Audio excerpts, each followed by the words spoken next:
In here, one mistake can change your whole sentence. Smash like if you've ever wondered what the last stop really looks like. And subscribe, because this story doesn't start with a trial. It starts where everything ends. Drop a comment. Should any government have the power to schedule a death? The room is quiet in a way that doesn't feel natural, not peaceful, sealed. On the evening of January 25, 2024, inside Holman Correctional Facility in Alabama, the air has that institutional stillness that comes from concrete, rules, and time. Kenneth Eugene Smith has lived inside that stillness for decades, but tonight it's different. Tonight, the state is not asking him to wait. Tonight, the state is ready. The method is new, watched by the entire world, debated in courtrooms, argued on television panels, and whispered about in prison corridors, as if saying it too clearly might summon it. Nitrogen hypoxia, the first of its kind in U.S. history. And at the center of it stands a man whose case began long before the word protocol became his daily vocabulary. The story that put Smith on death row reaches back to 1988, when Elizabeth Sennett was killed in Alabama in a murder-for-hire scheme that prosecutors linked to her husband. Years later, the machinery of capital punishment did what it always does. It narrowed the entire mess of human motive, money, fear, and violence into a single clean label, capital murder, and then into a single sentence. Smith became one of the thousands in America who learn what death row really is, not a moment, but an environment, a long corridor of calendars that don't matter, a life measured in appeals, hearings, dates that shift, and the strange psychological weather of living in a place where your end can be set, postponed, and set again. Death row is often imagined as a final room.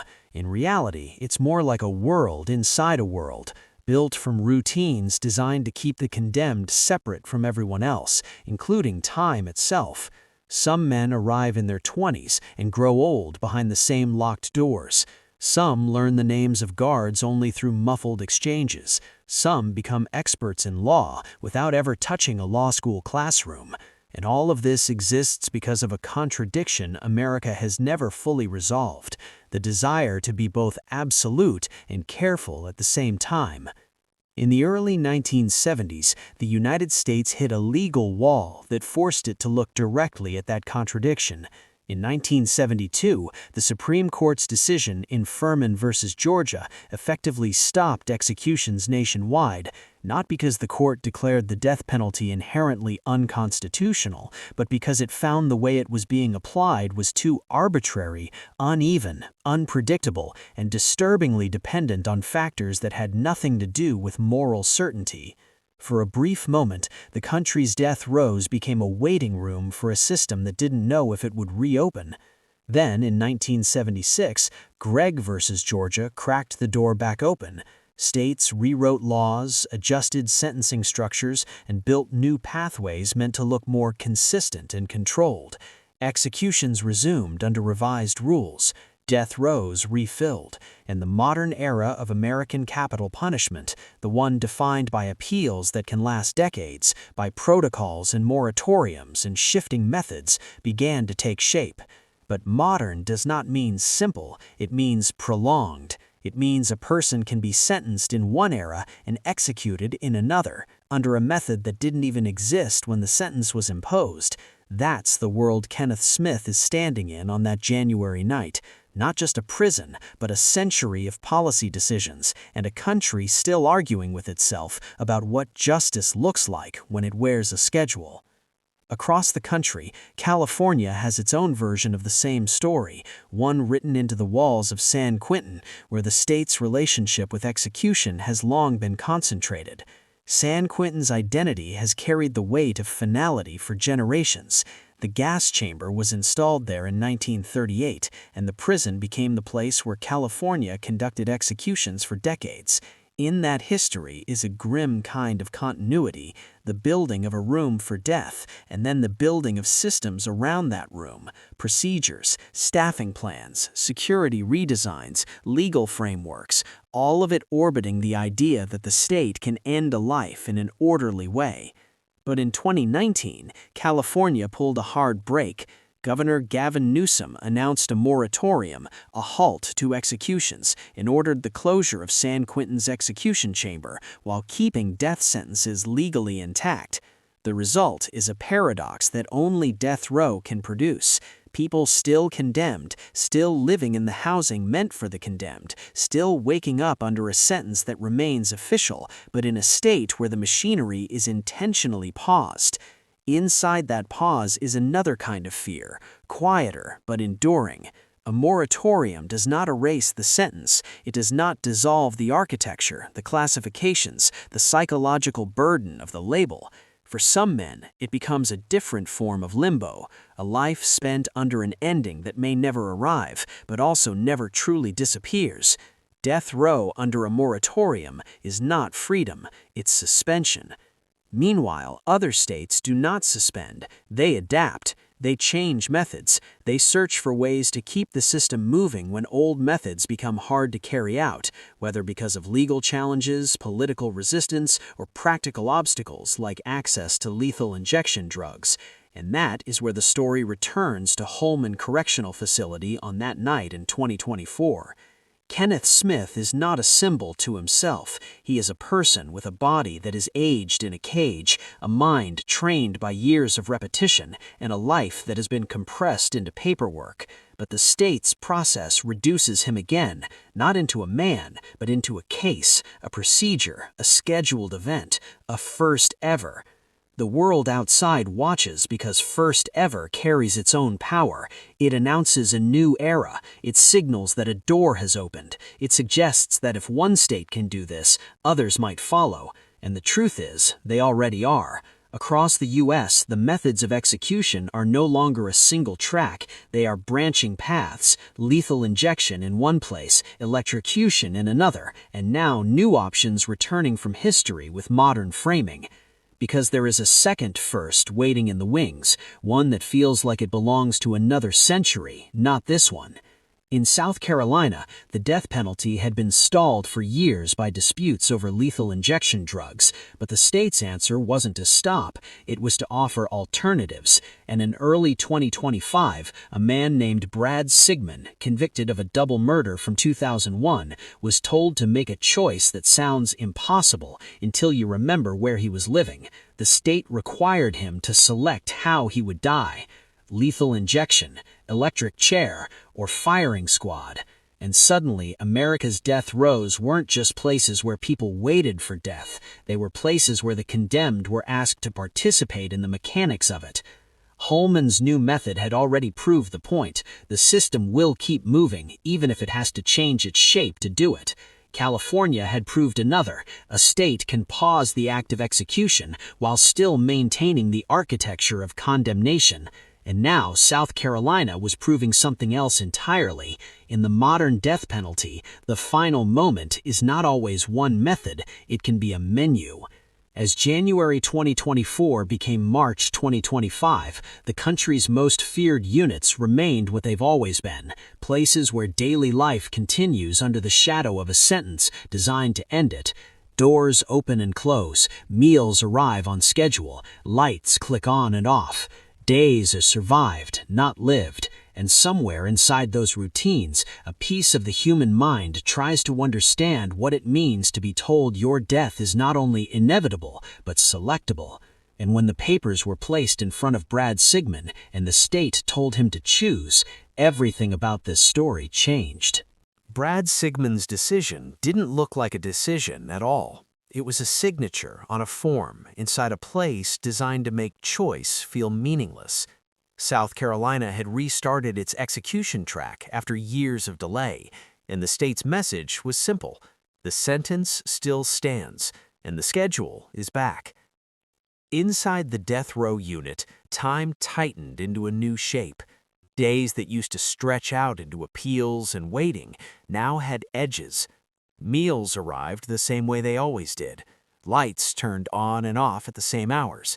But the air changed, quietly, then all at once, because an execution date doesn't just belong to the person facing it, it moves through the unit like weather. Men who aren't scheduled hear it anyway. They feel it in the pauses between footsteps, in the sudden politeness of routine, in the way conversations shorten when someone realizes they're talking about later, and later has become uncertain. South Carolina's return to the firing squad carried a strange duality. It felt both modern and ancient. Modern because it was framed as an option in a system struggling with practical realities, drug shortages, legal challenges, complications that had jammed the machinery. Ancient because firing squads belonged to a different public imagination, one people assumed had been packed away with old photographs and black and white newsreels. But death row isn't an imagination, it's a set of rooms.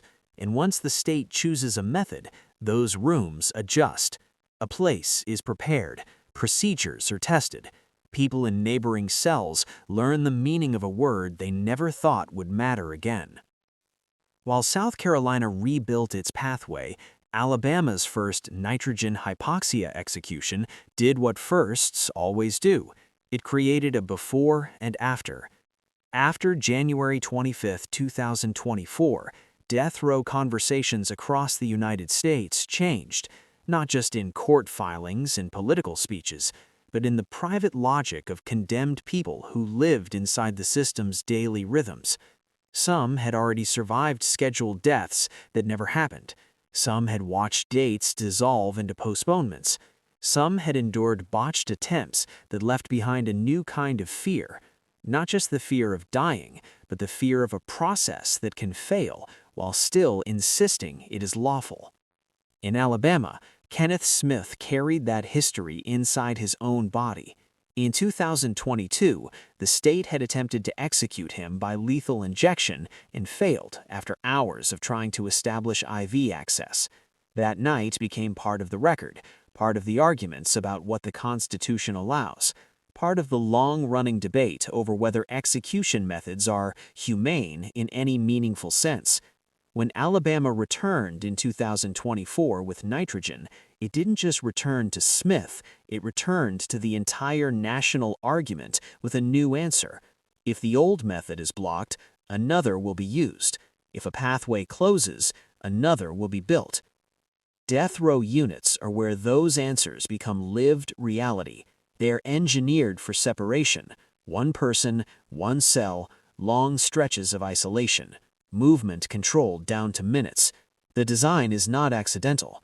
It reduces variables. It limits contact. It makes people easier to count, easier to move, easier to contain. But it also creates a kind of psychological compression. A human life becomes narrow. The horizon shrinks to what fits inside concrete. The outside world becomes something you hear about through a television, through a letter, through the tone of a voice during a phone call, rather than something you move through. At the Atlantic, much of Europe has built a different legal identity. The death penalty is abolished across the European Union, and the continent's relationship to punishment has moved toward life sentences and long confinement rather than execution. That difference creates its own kind of contrast in documentary light. In the United States, the condemned live under an official end date that can appear, disappear, and return. In Europe, the harshest sentences often come without a scheduled death, but with the possibility of dying in prison after decades of time that still belongs to the state. The Western audience sees both worlds through the same lens. What does it mean to punish in the name of society, and what does society ask prisons to do on its behalf? In California, the contradiction sits inside San Quentin like a shadow that never fully leaves. The state's 2019 moratorium stopped executions, but it did not undo the sentence. Men remained condemned, units remained labeled, the prison's identity remained tied to a history of finality, even as the chamber itself was ordered closed. Over time, the pause became a different kind of pressure. People inside the system adjusted to the new reality. They were still living under death sentences, still navigating the procedures and restrictions that came with that status, but without the immediate approach of an execution schedule. It sounded to outsiders like relief. Inside, it was more complicated. A moratorium can feel like an open door that never fully opens. It can also feel like a trap disguised as mercy, because everything is suspended, and suspension has no clear end. As 2024 turned into 2025, states watched one another. Alabama's new method didn't stay an Alabama story. South Carolina's firing squad didn't stay a South Carolina story. Each decision became a template other lawmakers could point to, as either proof that the system could still function, or as proof that it had become too desperate to justify itself. And inside death row units across the country, condemned people processed those shifts in real time, reading headlines, listening to legal updates, asking the same private questions. What method would come next? What would my state choose? What would my body be asked to endure? The danger wasn't only physical, it was informational. Death row lives on paperwork, motions, orders, briefs, protocols, dates, notices. The system's power is partly built on what is known and what is withheld. A condemned person can spend years learning the language of procedure because procedure is the only map available. But that map can change. States revise execution protocols. Courts pause or restart timelines. Governors intervene or refuse. And when information shifts, it destabilizes the only thing the condemned are allowed to plan: understanding. In South Carolina, the atmosphere around Sigmund's scheduled execution gathered intensity as the date approached. The method itself became the story. The public argued over whether the return of a firing squad was a symbol of brutality or a blunt attempt at certainty.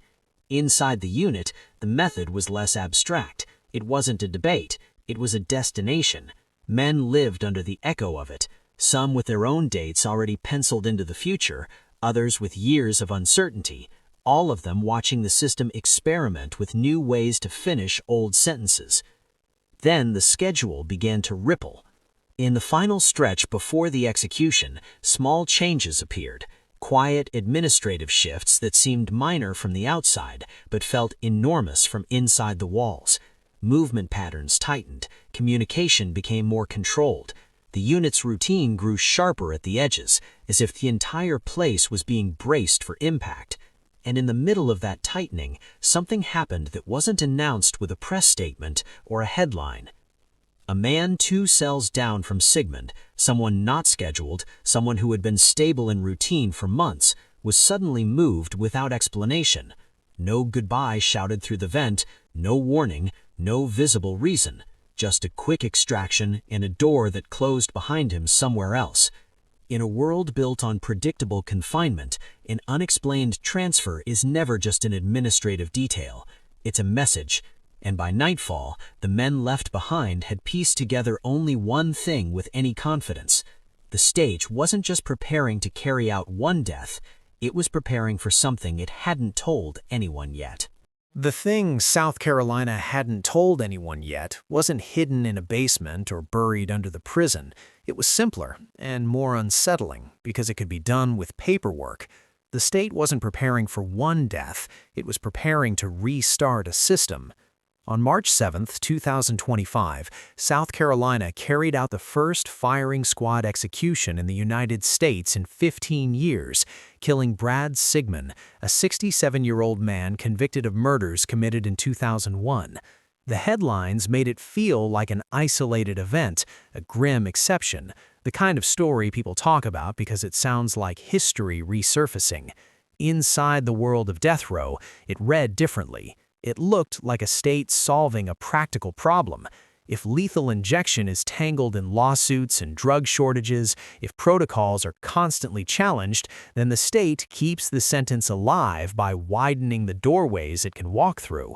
That widening has become the modern signature of America's most feared units. The condemned do not merely wait, they adjust to a moving target. A year earlier, Alabama had already shown what new could mean.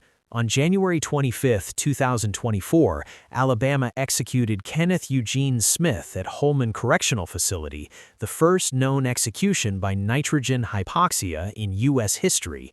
His case traced back to the 1988 murder-for-hire killing of Elizabeth Sennett, a crime that lived for decades in the slow machinery of appeals and warrants before it became a global test case for a never-before-used method. The idea that executions belong to the past collapses in moments like that because the past is still being processed by new technology, new policies, new definitions of what counts as an acceptable procedure.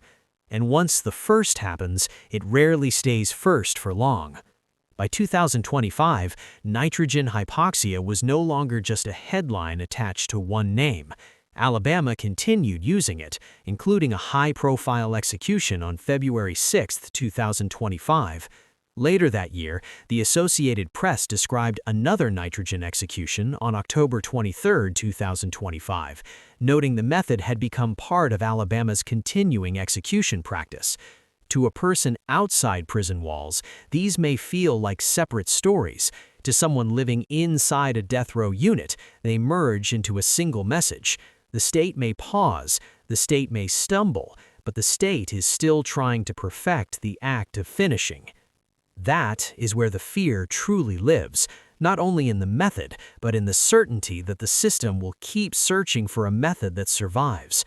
Across America, the condemned wake up under the same architecture, a narrow life defined by locked spaces, controlled movement, long hours of isolation, and the permanent pressure of legal uncertainty. The world outside calls it appeals, but inside it feels like weather, fronts moving in without warning, forecasts changing overnight. A date appears, a court stops it, a governor intervenes, a protocol is rewritten, then another date appears.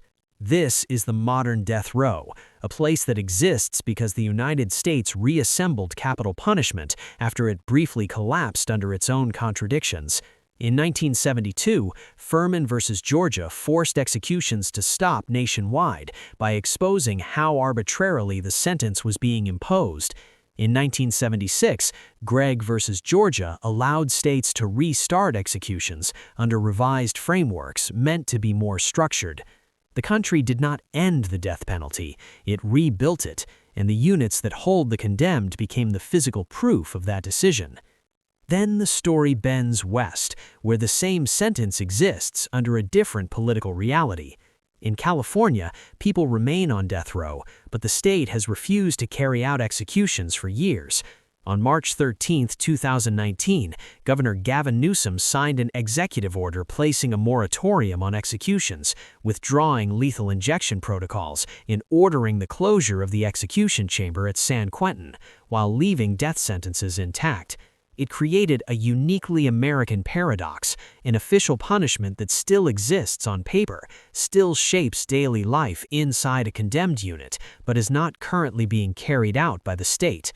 To some, that sounds like mercy. To others, it sounds like a different kind of cruelty. Endless confinement under a sentence whose ending can be reopened by a change of politics.